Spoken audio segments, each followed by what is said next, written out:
morning, everyone. I want to welcome you to the Winthrop Senior Center. I'm Rose Kay, your program coordinator. Today's presenters are Catherine Kane, who's our attorney, and John Rodas, who is the advocate for the Winthrop Commission on Disability. And our program today is about Social Security. Thank you.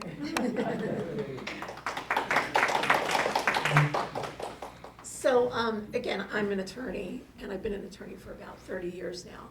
And probably about 20 years ago, or maybe even longer, John and I got into representing people that had Social Security or were applying for Social Security disability and taking them through the process.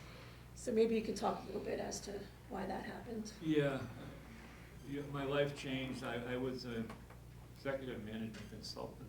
I had a career in that, and I just was starting to get sicker and sicker. And being the stubborn person that I am, I didn't want to file for disability. Nobody wants to file for disability, no matter what the status is, whether they're been working or they're a young student. So for me, it was really, really difficult to decide to file for disability because of all the considerations I had to go through. And when I did, I was just blown away by the process, which was so bad. And there was no real support for anybody. It is one of the most lonely feelings you can have, is to lose your ability to work, and then on top of it, have to deal with a system that treats you like a number. So I said to my wife, Kathleen, I said, I'm going to get approved, and I'm going to get approved quickly. And I did. I got approved in 5 months, which is absurdly fast, because I studied the system, and I built things to help myself get approved. And then when I was approved, I said to Kathleen, I want to help other people get approved, and I don't want anyone to feel alone in the process, and I don't want to charge people for what I do. So I'm a national disability and medical advocate since 2001, since I became disabled, and I'm lucky to be married to my lovely wife, Kathleen, because she has stood by, and I don't push anyone into her arms. I don't say, oh, I'm doing this work. You know, I'm a very ethical person. I let people decide who they want to use. But, you know, Kathleen could be doing other types of law besides disability, especially in conditions like I have Marfan syndrome and Ehlers-Danlos syndrome. And those are two conditions that are very difficult to get approved in. And Kathleen handles a lot of cases that lawyers will not touch because if they don't win, they don't get paid. So. Yeah, so because of that, we presented around the country at medical and health organization conferences on Social Security disability. And again, we've kind of taken on those clients, difficult as they may be, but we've taken on a lot of those type of clients. But obviously, you know, I take on any kind of client. I don't in the beginning because really it's not necessary. I don't think it's necessary to have a lawyer in the beginning.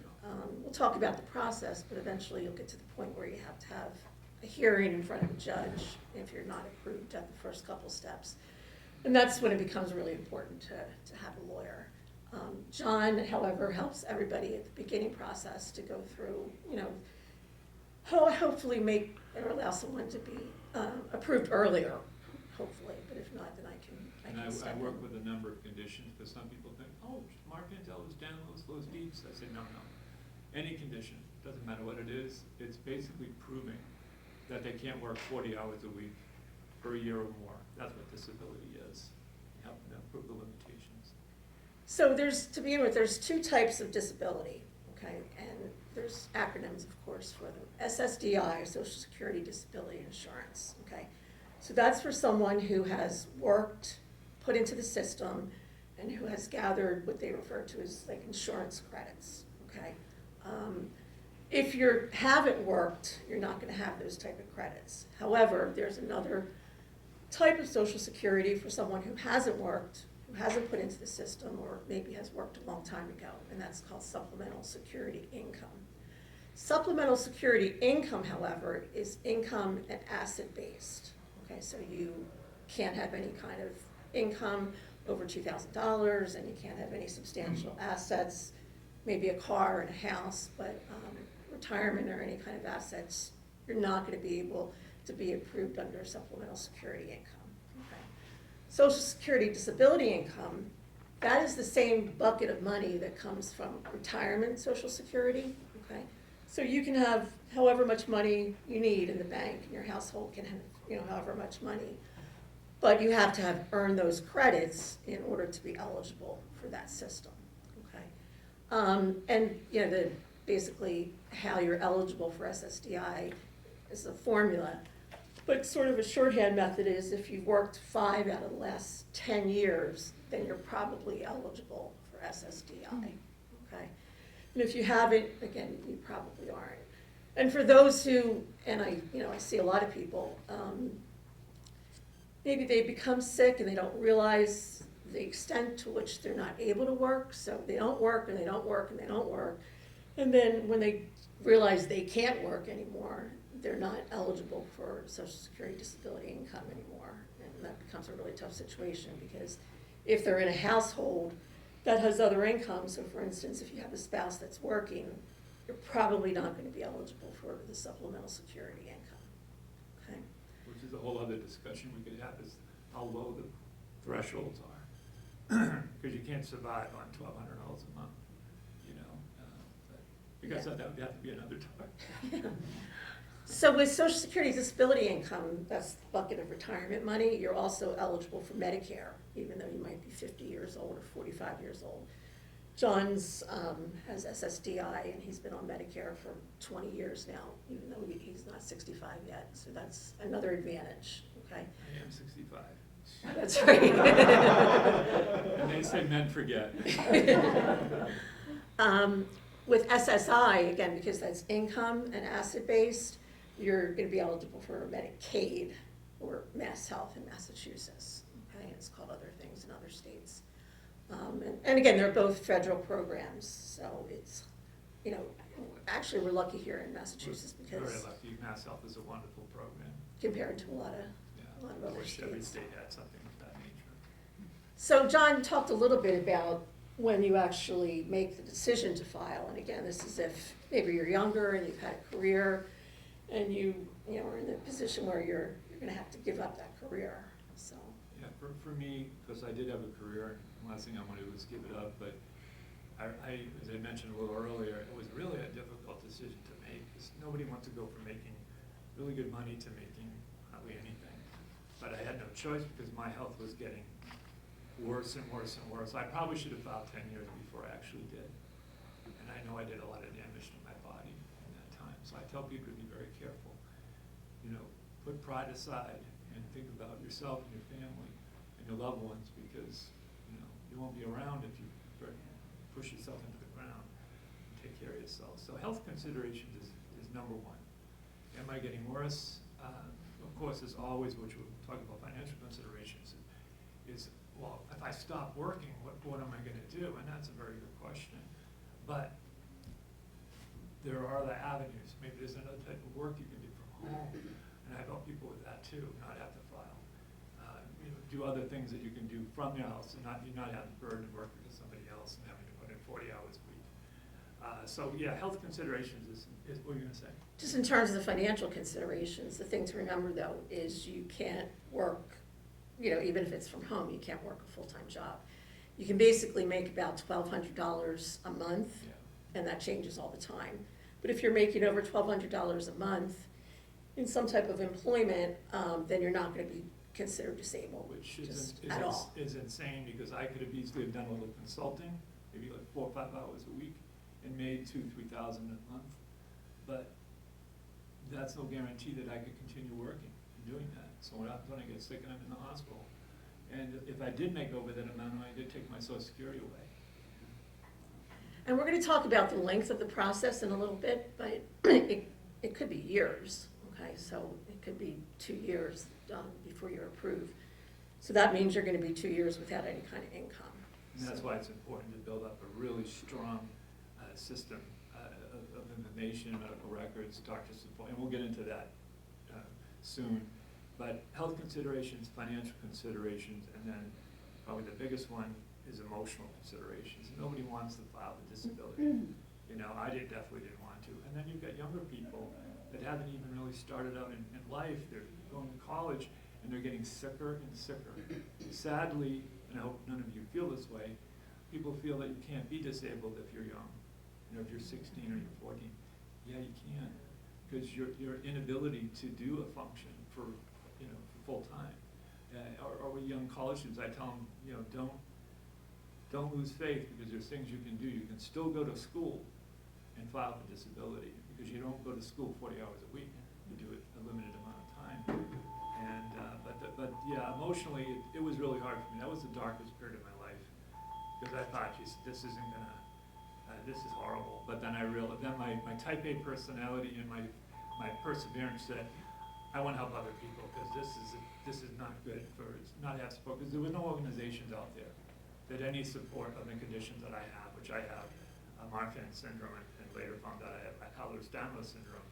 None of these organizations had any kind of disability support. So I actually, as Kathleen said, reached out to them and offered them help, and actually helped them network and better have their systems. Yeah, I think one of the hardest things John and I deal with in terms of our clients are those that are younger, because we're dealing with a lot with this genetic condition. They can be disabled at a young age, and when you have a young adult who all of a sudden wants to do everything, wants to be productive, wants to have a job, you know, wants to contribute to society, and they maybe can't, it's really tough with trying to kind of balance that. Well, let's figure out what you can do, okay, or maybe this is just for now, and you can go back to work at one point, you know. So that's always a tough thing for younger people, And young an adults. important piece is invisible disability. A lot of people have conditions you can't see, you know.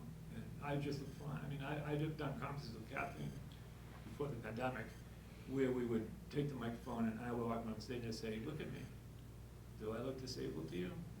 I said, disability is not a wheelchair or crutches. Disability is the inability to work 40 hours a week for a year or more.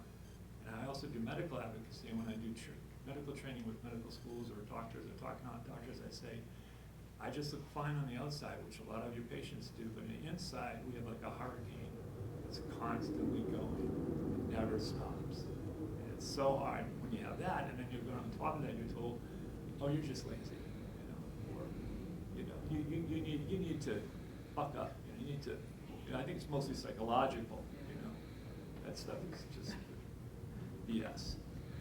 So the filing process is the first thing we'll talk about, and basically there's two ways to file. You can actually do it online now, so ssa.gov, and they have a link to apply for disability, okay? And they're going to want to know all of your medical information, doctors, hospitalizations, surgeries, medications, you know, anything medical. And everyone always asks me the question, do I include everything? Absolutely everything.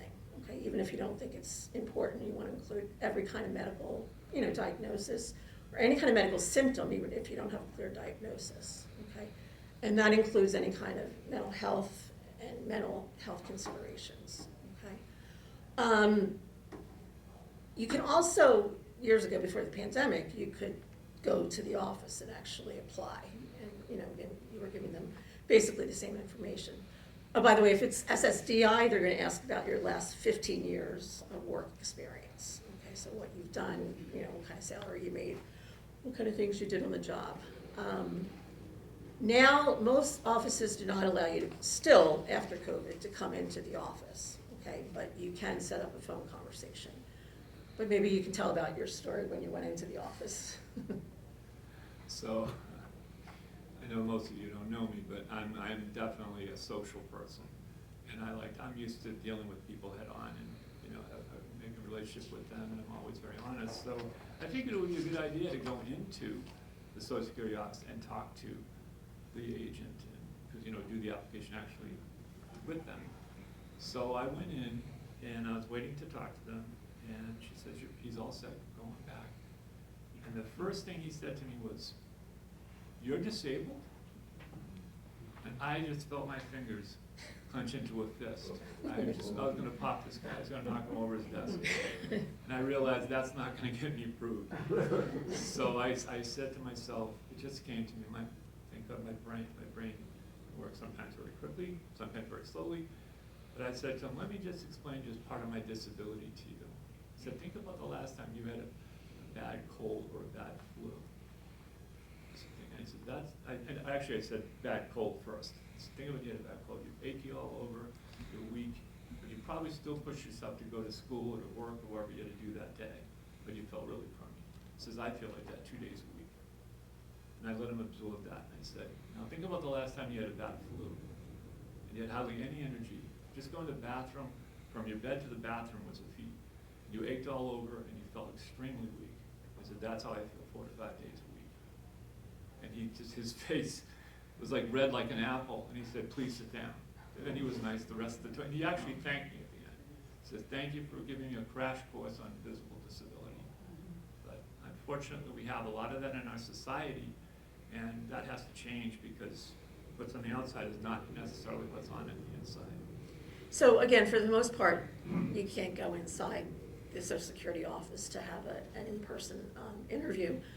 But what John said is very important in terms of he used a very, very good example, okay, something that you could hold on to. And I tell my clients all through the process, especially when you're in front of a judge, use examples, real life examples of what you go through and what makes you disabled. Because people understand that, they don't understand, oh, I feel lousy every day. Not really, but when John says, I feel like I have a cold, I feel like I have a flu, then people can relate to that. So I call those the jewels. I have a lot of those jewels I use in my awareness work, and Kathleen's right. With you and your doctors, if you really want to get them to understand something you're dealing with, whether it's pain or fatigue or achiness or burning, bring it to something relevant that they would understand. It's like, oh, this is like touching a hot toaster. That's how I feel in my back. It's like, Yeah, or, this is what happened yesterday when I tried to, go to the grocery store. When I came back, I had to go to take a nap for 3 hours or whatever the situation is. That's very important because I've had cases where I have people, I've gotten a lot of people approved before they need an attorney. I don't know if this is wood, but knock on whatever this is. But yeah, it's really important to truly evaluate what's what. So going through the process, and again, having done this for a lot of years, we came up with a checklist of what you want to do from the beginning in order to hopefully get approved sooner rather than later. And I think you made the list. So. Oh my God. See, when we're doing this talk at conferences, she usually takes a microphone and leads the other, and I'm like, I have to go chase her down. She's talking about my part. She's talking like that's fine. So state funding programs, it's always important, depending on what state you're in, to see if there's any kind of financial assistance or assistance for the home that can help you during the process of trying to get approved, because that's a long process and it's a hard process. So you want to have as much assistance as you possibly can have. So you definitely want to check with who to check with. You want to check with your state representative that represents where you live, and they should know who to contact or give you the information that you need. Your governor's office, and of course, we're very lucky in Massachusetts to have commissions on disability. Very lucky. There's no other states that I know of that have them, and I'm very blessed, and Kathy's blessed to be on the one to Commission on Disabilities, because it allows a lot of avenue for information and support that other states just don't have. So that's another great source. A support letter. Support letters from doctors are really important. Your doctors that really understand your limitations, because they are your doctors. It's very, very, I would wish that most organizations had letters of support, so no matter what it was, and if some do have, please let me know, because I don't know of many organizations other than the ones that I've been involved with that actually help write those support letters. What that support letter is it's a letter from the organization talking about a specific condition, but it's made specifically for the person. Because I told a lot of the organizations, it doesn't do any good making a general letter. You have to have a letter specifically for that person's limitations and stating what, because you're the organization, it carries more weight to it. So that's one of the things I always tell my clients too, in terms of a support letter is, and again, maybe you don't have a genetic disorder or whatever, you just have like something that is your PCP is treating you for. Your doctor does not have to say that you're disabled, okay? I mean, that is a decision that is basically left up to Social Security. What they want to do is speak to your limitations, okay? What you can and what you can't do, okay? So a lot of doctors feel, well, I'm not in a position to say whether or not you're disabled, and they're correct about that, they're not, okay, for this process anyway. But they can talk about what you can and you can't do. And it's really important for you and your children or whoever you're dealing with, to make sure the doctor understands what you're dealing with, what limitations you have, because it has to get into the record. And that's another really important part of the practice, is everyone needs to evaluate what the medical records look like. So if you find a disability or doing it to someone else, you need to get a copy of those medical records and go through it and see if there's anything in there that actually isn't true. Because I don't want to make Social Security sound like they're the bad wolf, but they're looking for things to say, to deny you on. So I show people also how to correct those things that were written in, this happens to a lot of people. A doctor says something 5 years ago, this is mostly psychological, this condition. And I'll say, well, how we change this is your doctors, now that see you, that know it's not, they have more power and authority than those doctors from the past. So all they would have to do is write up the information. Yeah, and what happens with medical records is Social Security is supposed to order all of your medical records based on that initial interview when you told them all of your medical conditions, doctors, hospitalizations. A lot of times they don't. And you have to, it's your burden to really make sure that they have everything that you think is necessary. So. I winced just now because when I filed a disability, I sat up that night and I thought, do my doctors know my limitations? They don't, because I never told them. I was brought up to be tough, strong, just deal with stuff. And that did not go well for me because I thought, oh my God. So I had to write down what I call as a what makes you disabled statement, which was all my limitations. I took it into my doctor's office, my primary. Big guy, big linebacker kind of guy. And he's standing up, he had to sit down. He goes, oh my God, this is awful. Why didn't you tell me? I said, that's not how I was brought up. So, but that helped me greatly because then he asked me questions about my limitations and he got it into the record. That's another reason why I got approved. Yeah, and you have to have the support of your doctor. I mean, if you don't, then it's an uphill battle. Before we had that primary care doctor, we had another one when John was applying, and remember we went and it was clear that he didn't believe a word John was saying. Okay, so we walked out of there and I said, you have to get a new doctor. Yeah, this guy doesn't believe anything you're saying, so. Yeah, he had no clue about chronic pain. I mean, just no clue at all. So that's really important. Kathleen said that. I'm glad she said that because all you need is one doctor that's supportive. Your primary care would be wonderful if it was that doctor because that's your real quarterback. Your team is the primary care. But it's okay if it's a doctor that deals with the specialty of the limitation. Research is conditional research is on this. Sorry to be like Fred Flintstone. We have a PowerPoint presentation. We didn't know there was a PowerPoint capability yet. We would have brought our list. But research is important. People say, well, you know, if I copy this research, I says it's only good if it pertains to a limitation that you have. The Social Security doesn't want to read about what Marfan syndrome is or what Ehlers-Danlos syndrome or any of these conditions unless the limitation in the condition you have. That's really important. But if you do have something that's rare, okay, or that's, you know, sort of unheard of, I always submit documentation, medical articles, that type of thing. And the listing of impairments, Social Security, Kathy can talk about this too, the listing of impairments is the listing the Social Security has on their site. You go to ssa.gov, when you fill out the applications, you can search listing of impairments. Why don't you tell them what the listing is? Yeah, so the listing of impairments, it's also called the Blue Book, okay? And it's basically that. It's a listing of conditions or diseases or disorders that if you fit their definition that's in the Blue Book, you're automatically going to be... The severity of them. Correct. You're automatically going to be approved, okay? Usually they're very severe conditions, you know, terminal cancer, things like that, but you can go through there and see if you And a feel lot of that us, you fit I any did of not those. need any of the listings, severity, which I found that a lot of people don't.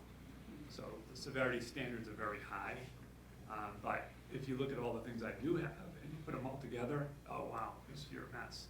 It doesn't look good. But what else about the listing? Anything else on the listing? No, we'll talk about that. Okay. We'll do it Okay, shortly. boss. I wrote approved cases in your state. It's always good to, if you happen to know someone that has your condition, to talk with them and to see if there's any tidbits they might have. Doesn't hurt. Keeping a journal, my wife said to me when I filed, you know, you should keep a journal, and I just broke out laughing. I'm like, I'm not gonna keep a diary. She's like, no, it's important to keep a journal of what you go during the day, how you feel, what, you know, things like I walked down the hall and I walked into the wall, you know? Or, I know it sounds funny, but there are a lot of conditions, you know, you have loss of balance and, you know, or I was in the ER today, you know? And I found through the journal, and I'm glad she did tell me to do this, is there's so much I learned about weather patterns affect your health. Certain foods I was eating, how I was waking up, or times I was going to bed, how that hurt me. There's a lot of it there, but if a judge is willing to, they have to be willing to, they can take that journal and open it up and take a look at it. And, you know, it can be helpful. So you apply for disability, hopefully you meet a listing of impairments. Chances are you may not, okay? The first sort of round of your application is, it used to be 3 to 4 months. I just had a client apply the other day, and he looked on his application, and it's gonna be 300 days for his initial application, okay? Which is, Ridiculous. it wasn't like that before COVID, and you know, there's lots of things in the works to try to, you know, because that's ridiculous when you think about it. That's just for the initial application, okay? If you don't meet the criteria, you're denied in the initial application, then it goes to reconsideration, okay? Reconsideration is basically someone else at Social Security looking at it, okay? And a lot of people, if you're not approved at the initial application, Yeah. you're not gonna be approved for reconsideration, okay? The statistics are something like, you know, 25% of people who apply are approved initially. Another 10 to 15% are applied at reconsideration. So again, not that many. I tell everybody that when you file and you get that first decision, 99% of the time it's a denial. It's on purpose, because they want to see if you're going to walk away, and it's don't Yeah. walk away. I have a question. Yeah. What are the qualifications of the people that approve of the application or deny it? Are they medical professionals, or what is their? They have a medical professional look at your case, In the initial stage? yes. Okay. The quality of that medical evaluation, you know, you could debate. And I always tell people that that once you get that denial, then of course you go and appeal, and you absolutely say right away, I want to appeal this. And what happens initially is, you know, let's face it, it's a government bureaucratic department, right? So initially, if they're not able to check a box about you, then, you know, you're gonna be denied. And at the appeal, should I talk about a little bit of the appeal? At the appeal stage, at that point, then there's gonna be a lot more information that I would provide the person, help them submit, like letters of support from their doctors, a letter of support if it is an organization that has a support letter. I walk them through other things that they can do because what I do is I want to strengthen their case so much that they have a much better chance of getting approved. Because what I can't do and what Kathleen can't do is we can't control the judge. You know, the judges have, some of them have very, very low approval rates, which is insane. Because the majority of people that come to them are disabled. You know, not 80% of them are faking it. This is just not logical. Right. So if you're not approved because of the listing of impairments, then you go into another category called residual functional capacity, okay? And that's basically what John said, just taking everything together, are you able to work a 40-hour work week, okay? So we talked about the initial application, then reconsideration. If you're denied again, then you go into another appeal and you ask for a hearing in front of a judge, okay? And that's when you want a lawyer. Right, and that's the time that a lot of people are approved, okay, again, unless you meet that listing of impairment.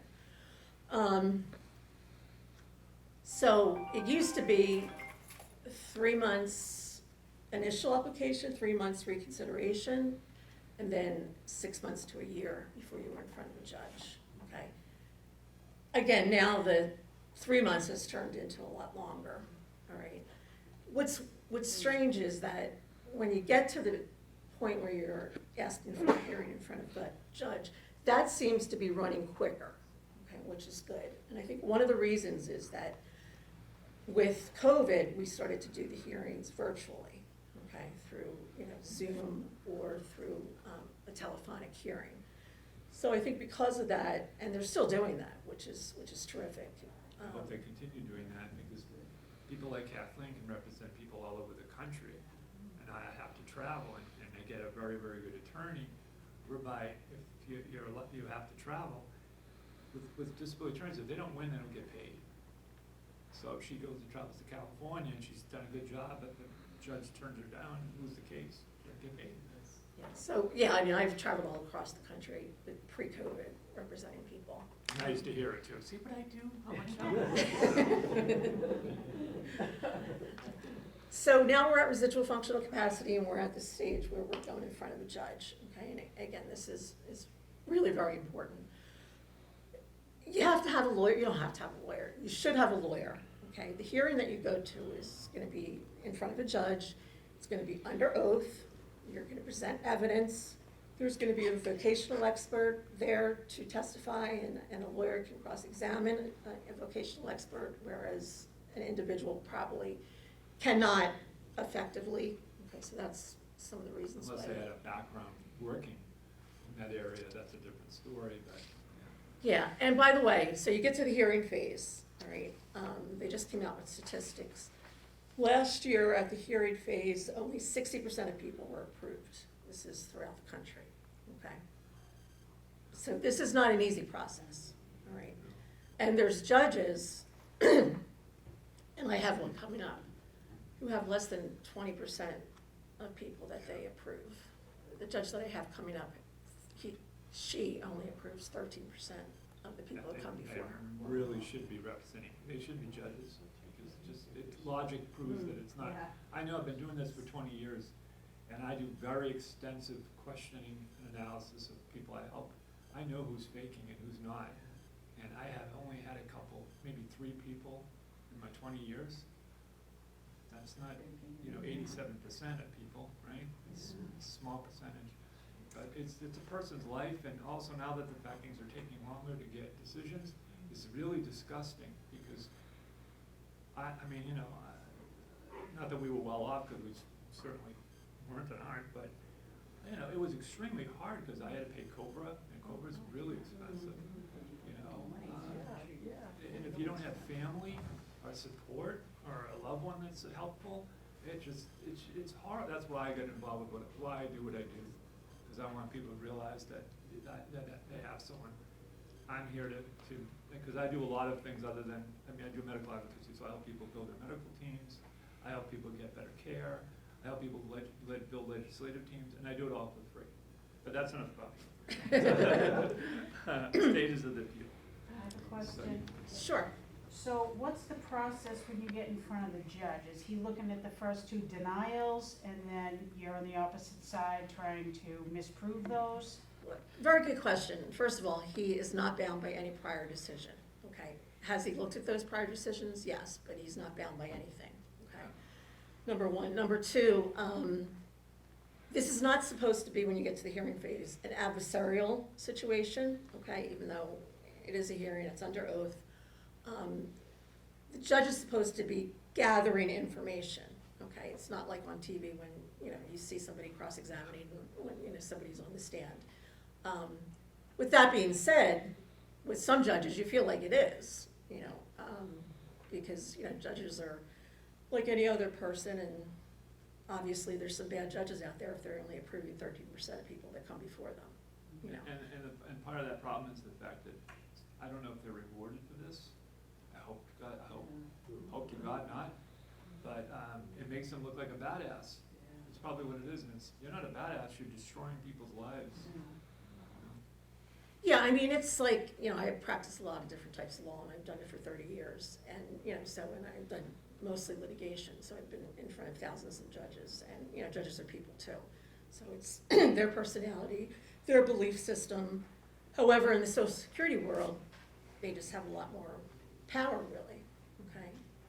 Kathleen loves it when they bring in a so-called doctor. That's, the counter. Because, she just loves that, because she just basically just chops them into pieces, you know, and say, well, you know, how many patients do you have that have this condition? You know, two. I hope they can find a good surgeon. Right. You do, you do, Scotch tape. Yeah, so at the hearing phase, okay, they can bring in medical experts, and they most certainly will bring in a vocational expert, okay? The hearing is only about an hour long, and basically it's taking testimony from, you know, the claimant. And then, if there's a medical expert, I'm usually happy because, I mean, let's face it, they're not getting the best medical experts in the world because they're paying them very little to be there, right? And people do ask me during the process, Social Security might say to you, we want to send you to one of our psychiatrists or one of our orthopedic doctors. 90% of the time, most or maybe more, they have no idea, they have no clue about your condition. They're just checking boxes, and that's sad because if you're going to, you know, evaluate someone, you better know the condition you're evaluating. You know, truly know the facts. Yeah, I mean, especially with a lot of clients that we deal with, because it's a genetic rare disorder, you're not gonna have a doctor that has a patient, I guarantee, you know, with this disorder. And Kathleen's had, this is another important one, if you have a doctor that cares for whoever, or yourself, that's willing to give 30 minutes at a hearing, that would be fantastic. That's really, really good. But Kathleen's a wonderful doctor, I've known him for years, and the judge was like grilling him. And he was like, wow, you have to deal with this all the time? Like, yeah.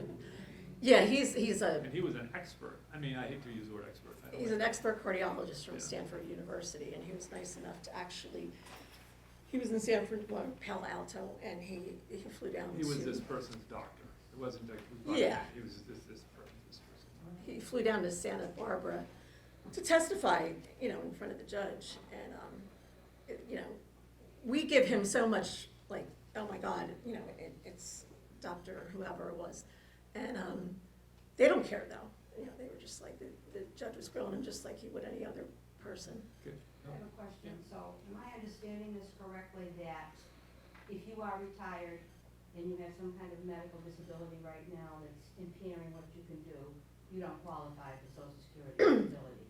Correct, but it has to be your full, retirement age. Well, my husband's 77 Yeah. and he's got a medical disability right now that's limiting what he can do. Right, And I'm becoming the caregiver for that. right, So I just wondered if he might be entitled to some kind of disability, but that's not the case. yeah. Once you have full retirement age, which is what, 67 now, or I'm just whatever. wondering with the new, recently the new regulations about caregivers, people who care for someone can get money. You may want to check in and just see if you can get something. Yeah. Well, yeah, how would you go about doing that though? Through Social Security? Your state rep's office, in the Oh, state. okay. You know, I always say state rep's office because they're the ones that represent you directly. Uh-huh. The governor's office is great, but the state rep represents you where you live. So Winthrop would be the state, you know, the state. Mhm. Catherine Clark, I can't remember. Yeah, and if I, not often, but if there's a problem I'm having with a certain client, usually at the first couple levels administratively, your representative's office can make a call, and it usually helps very much with the situation. With my work, I may seem, you know, I stand up for people's rights, but I'm not combative. I teach people how to talk to doctors and how to deal with, you know, I always tell people, this is, I know, say real thing, this is one of my jewels, is when someone says something really stupid to me or something really offensive, I'll just take a breath, and I'll think, you know, the pause will basically stop them right there, like, oh my God, what's he doing? And then I'll come up with something intelligent and direct to what I should be saying, not, you're an idiot, you know, or something like that. Right. And just to follow up on your question, I have a client now who took early disability at 62, and now he can't work anymore, so he's applying, because if he had waited for full disability, he would have gotten more money monthly, okay? And Social Security disability, if you're deemed disabled, you're getting that full retirement amount. Yeah, this wasn't so much of an issue. Right. It's a debilitating condition that he has. Right. And it's over the past year or two, it's gotten worse, and I see it continuing to get worse. I mean, Right. mentally, he's fine. Yeah, But he's very limited as to what he can do and moves very slowly. Right. So I just thought, I didn't realize you had to be a working age to be able to qualify for disability. Yeah, you have to I be- learned something today. yeah, below the full retirement age. All right, thank you. I'm gonna look into what you said, though. Absolutely. All right, thank you. You're Yeah, welcome. and even with conditions, it's important to, you'd be surprised, people don't look into research to see what's actually being done on the condition. There's a lot of research going on, people aren't even aware of it. And it's good to be able to know that, because I tell families, if you wanna contact the research, do it, because that's the best thing that you should do. Did you So wanna just talk- to finish about the stages of the Social Security application, once you go to a hearing, it could of course be denied, okay? You can appeal that to an appeals council, okay? You know, the statistics are the appeals council basically will overturn about 5 to 10% of the decisions that come before them. So again, not a great time, you know, to not, you probably won't be overturned. They do remand cases to the judge with specific orders to, you know, explain something about the hearing or do X, Y, and Z. Should we mention another crazy aspect? So it goes to the next level. They review it, and they send it back to the judge that made the decision, to make the final decision. And I'm like, what kind of logic is that? That's the person that caused the problem in the first place. So, Yeah, judges sorry, don't like I to- know this is being recorded, but that's just the truth. Yeah, they don't like to be told what to do, judges, so. Yeah. After the appeals council, if you still are not successful, you can actually take it to United States District Court, okay, and start a case in federal court, which, you know, obviously can be very, very lengthy, and, you know, there's not a great chance of overturning what has happened administratively. You can always apply again, right? When you apply again, if you've already gone to a judge, that judge's decision is considered final. Okay, so if you apply again, you have to prove that something has changed since the judge's decision. Either you have a new, you know, diagnosis, or at the very least, your condition has gotten worse. Okay, so that's the first thing that you have to establish if you're gonna apply again. But you can, you know, we've had clients that have applied multiple times, you know, over the years. But again, it can all be very, very lengthy. And I think that talked about it. The other thing about the administrative hearing and having an attorney is, and this goes when you choose to have an attorney, and you know you're choosing what attorney to have.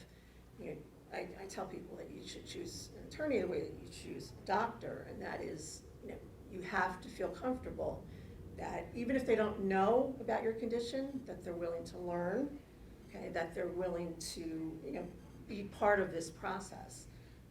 You know, there's some lawyers out there that, you know, just do hundreds of these a year, and you know, you're just a number, and they kind of get your file an hour before you go in front of the judge, and that's, you know, that's not appropriate. That's not Kathleen. It's You have to be Kathleen's prepared. Yeah. You know, the hearing is your time, so you have to really be prepared for that. And, you know, you have to have everything in line so that you can get approved, because that's your best chance of getting approved, is at the hearing level. And it's a person's life, you know? It's not, you're not asking for a sandwich or this is your life. So you want to have as strong a case as possible. People do ask me about lawyers. They say, should I go with this big firm? It doesn't matter, firm. It matters who the lawyer is and their experience and their ability to get cases approved. That's what matters. Same thing with doctors. I tell people all the time, it depends on who the doctor is. Say, I wish I go to this hospital, that hospital. All depends on who the doctor is. They're the ones that are gonna be the key, helping you or not helping you. Right. And I think that's all we have. Are there any questions, any other questions? I Yes. have a question. So if you already are collecting the Social Security, when I took it a little earlier, you would not be eligible for the disability. Unless you're collecting, if you're collecting full retirement Social Security, You filed early. then you could be eligible. Oh, And you would get more money monthly. Oh, Kathleen, tell them about how you can use your parents' Social Security. I don't, because I'm not good, my brain is. If you're an adult child, of a person that is disabled, deceased, or on retirement, then, and you have to prove that you were disabled before 22, and then you can collect on their record. That's important. Yeah. And can you also tell people And- about the protection of assets and, the able account? Things like that? Yeah, so it becomes difficult sometimes with young adults with SSI, supplemental security income, because you can't have assets, okay, of any sort. And sometimes I have clients that inherit money, or for some reason, or their parents have money and are gonna leave them money, okay? What you can do is there's two avenues to protect that money, and that is you can put it in a special needs trust. That's a little complicated. You definitely have to see a lawyer to, do the special needs trust. Or nowadays they have an ABLE account, okay, which is fairly new. And it's just a type of checking account for those that are disabled, and Social Security will not count that as a resource, okay? So you can have money in there for, vacations or gifts or anything like that you're not supposed to be paying room and board out of your ABLE account. And if anybody has, or you know anyone that's gotten a letter from Social Security saying, we're gonna take your Social Security away, think you can work? The way I'm batting 1,000, I can't believe this, maybe I should be knocking on it, but how I get it changed is by basically saying, go to your doctor, and if you have not gotten any better, and you've actually gotten worse, they can write that up, and it stops it in its tracks. A continued disability review is referred to, and that's pretty common nowadays, especially for young people. So if I have a young adult that's approved, chances are they're gonna have a continued review in like 2 to 3 years, just to make sure you're still disabled. And usually people sort of obviously get upset when they get the letter, that you're gonna be reviewed. Yeah, I did. I would get one every 3 years, and what's worse is it's good if you have private insurance, disability insurance, and I always tell people it's really good to get that. But for people who have children that are disabled, I always tell people also to get a large insurance policy on themselves, so they can leave it to the children, but they should leave it to the children in a special needs trust. Because number one, you don't want the kids to burn through the money, and number two, for counting and for legality reasons. Yeah, and again, that's just one of the difficulties when you have a young adult that's disabled. It becomes, there's so many other issues that you have to deal with. Yes. You think of anything else, or any other So questions? a young person with a disability from birth can apply at age 18 or any age? They can, Any age, Any age, they can apply at any age, but they're gonna look at the household income. okay. under 18. But over 18. Over 18, then it's their income. Yeah. And then SSDI, I'm so confused about it because with my son, he collected SSDI. I had no clue why, and finally went to one of the benefits counselors available in the state, and they said it's because my husband had retired. Right. Yes. But then Yeah. his friend went, and her father retired, and they said, no, you have to have a work record. They were wrong. Yeah. And what? Yeah. Oh, okay. Yeah, I mean, it's not, Yeah. it's not unusual that they're wrong. Oh, she's right. I mean, I've run so many times if someone says something, oh, this person at Social Security said that, I said, that's not correct. It's like, I don't get it. I don't know why they're not training these people better. But, yeah. Yeah, I mean, and things have gotten worse since COVID, people came back from COVID. I guess they're having staffing issues, and I belong to an organization of attorneys that represent people applying for Social Security disability throughout the country, so it's not just what I experience, it's what everybody's experiencing. And that is, local offices are just a mess, okay? And again, they're blaming it now on staffing problems. A lot of people didn't come back after COVID. A lot of people retired and didn't come back. And so it's just, I mean, and it's frustrating.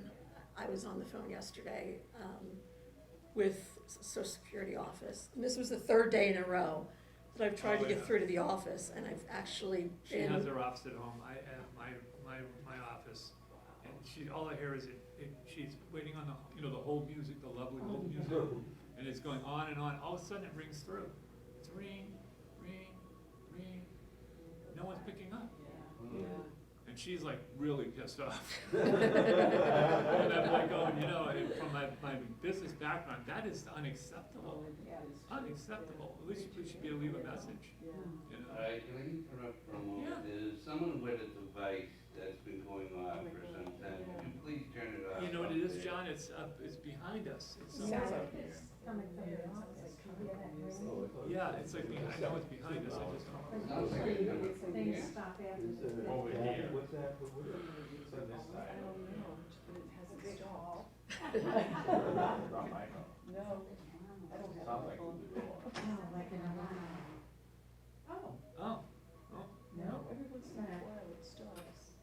Oh, don't tell me it's It's mine. not, it's something that's right behind here. Is it here? Is it? it sounds like it's coming. Is it Yeah, your now kid? it sounds like it's coming from your end. Yeah, that was me, I'm sorry. Oh, God. I can't bring her anywhere. I'm sorry. Sorry, I had to put my coordinator. I was thinking it's behind me, it's like, no, it's in her purse. It's a reminder to pick up medication, yeah, so I'm sorry. One thing I do want to say to everybody here is, please let your representatives know, both state and federal, a lot of the things that I mentioned about that are really just wrong. I mean, low amounts of money people get. You can't live on $700 a month on SSI. You know, you can't, I'm involved with multiple advocacy efforts, frontline. And one of them is there should not be a 2-year wait period to get Medicare insurance. So you get approved for Medicare. I got approved, and the retroactive goes back to the date that they say you're disabled as of this date. 2 years is added to that, and that's when you get your insurance. And I think that's insane. Because you've already waited all this time to get approved, and then you have to wait for insurance, you know? So don't, please help, and let them know that has to end. It's called Stop the Wait. Stop the Wait, and it's a national effort. A lot of organizations have stepped forward. I just wish more did, because that has to stop. Plus also, when you do get your amount of money, your SSDI, they hold the first 5 months. So I thought to myself, you don't get paid for that. They keep 5 months. And now I've come to find out what it is, and you are gonna freak out when you hear this, because I freaked out when I heard it. They do it because you could get better. Oh, you got Yeah, no kidding you. I mean, after they approve you for anything, then they think you can get back. In 5 months. 5 months. They have no concept of what I wanna permanent find that disability. magic wand. Yeah, I know, which I did too. Yeah, speaking of which, I didn't mention, if you hire a lawyer, basically what happens, and this is a Social Security regulation, the lawyer will take, if you're successful, Yeah. 25% of your retroactive benefits, okay? Up to 6,000, It's 7,000 now, about yeah. 7,000. So, nothing going forward, but again, if you're approved and you applied 2.5 years ago, you're gonna get that retroactive money minus the 5 months, okay? And the attorney takes 25% of So that. that has to stop, the 5 months, and to stop the Medicare, that's just bullshit, sorry to swear, but that has to stop. And if you're not successful, the attorney doesn't get paid. Yeah, Are there any programs that help while you're in that waiting program financially? then it goes to the state to see what they have, like Mass Health, you know, we have Okay. Mass Health. Now, people don't realize this, but other states don't have that. They have some programs, but nothing like that. Yeah, and most of those programs, again, are gonna be income and asset-based, okay?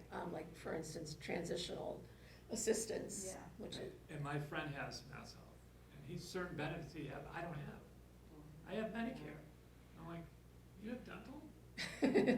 You know, I mean, yeah. yeah, but in terms of actual resources, money, no, is the answer why you wait. Yeah. Which is why it's a big decision. And, you know, if you don't have family or some type of resource, you know. Yeah, or you don't have a supportive, significant other isn't supportive of you, that's, you know, there's another part of what I do is I run support groups. Actually, I started a connective tissue coalition, an organization, and this is, all those things I mentioned, we're tackling, because it has to be done. So it's not just connective tissue, it's primarily that, but a lot of the initiatives we have can affect all of you, help all of you, because it's just terrible. I mean, and you know, this is not, and this has nothing to do with politics. This has to do with what's right and what's wrong, and we all suffer from it. Anything else you wanted to say? No, I think one of the other things that, how much do you receive if you're on Social Security disability, and it's based on how long you've worked, how long you've put into the system. Again, it's that money that comes out of Social Security retirement, it's the same money, okay? So whatever you receive at full retirement is basically plus or minus a few dollars what you'll receive on disability. I should throw also out is that short-term, long-term disability policies through work, great, but you gotta look and see the policy and what it entails. Because when it comes down time to actually use it, there may be things you're not aware of that you really need to be aware of. Yeah, and if you can get a, even not through work, if you can get a policy, I had a policy back in the 80s. I paid for totally myself because my brother had multiple sclerosis, and I saw him go from a healthy man to a vegetable. And I said to myself, I should get something, and I'm glad I did. But when I did, I don't know how much time we have, but I'll tell you a couple of quick things. So, so going through the process, I got approved in 5 months. I got approved for Medicare quicker than I got approved for my own policy. She was gonna sue, she was gonna go after them like a tiger. She's like, oh, that's it. I'm contacting them. This is bullshit, you, excuse me again. You know, you paid through this for years and years, decades, and they're fighting you and giving you the policy, the insurance, and but they did. yeah, the problem with that is, remember, you can't have a pre-existing condition for most of those policies. Luckily, no one knew what Marfan syndrome was back then. No, I didn't even really know what it was. But yeah, I want to tell you real fast, a couple of quick, because she's not good at talking about how awesome she is, but she had a case where, and it's sad that this is had to be, but the judge is looking through the records and he's like, you dislocate your shoulder every twice a month? He goes, oh my God, I had a skiing accident and I dislocated my shoulder. It was awful, a horrible thing. He approved her on the spot. You know what I mean? It's just so sad that, I mean, it's good that he did, but it's so sad that you have to experience something to understand that. Which goes back to the theory of make it something tangible, something that somebody will understand. Give an example, not just, I'm in pain. And that goes a long way as far as like with your doctors. And that's another thing I do is I help people. Because I work with a lot of doctors. I've been very blessed to been doing this so long that I've actually become friends. They teach me what they have to deal with the system, their patients. So now I get like a whole picture. And so I tell people, if the doctor doesn't want to listen and doesn't want to help you with learning, then get away from them. If you have someone young, great. Usually a young doctor is someone that can be, they're fresh, and hopefully they're fresh and they're willing to listen and learn. But you want to make sure they understand what you're dealing with, because everyone in this room, I'm sure, has had experiences where a doctor doesn't understand what you're going through. And that's why I say make it relatable. That really, I have doctors that tell me, go, gee, I had a bad flu. I missed 2 days and I thought of you. Like, I said, geez, and he said to his wife, John feels like this almost all the time. This is awful. You know? Any other questions? Thanks for having us. And we're always available for questions. Oh, yeah, absolutely, and you can email me if you have need me at jrmarfan, JRMARFAN 58@AOL.com, JRMARFAN 58@AOL.com. That's the one I use the most. Thanks.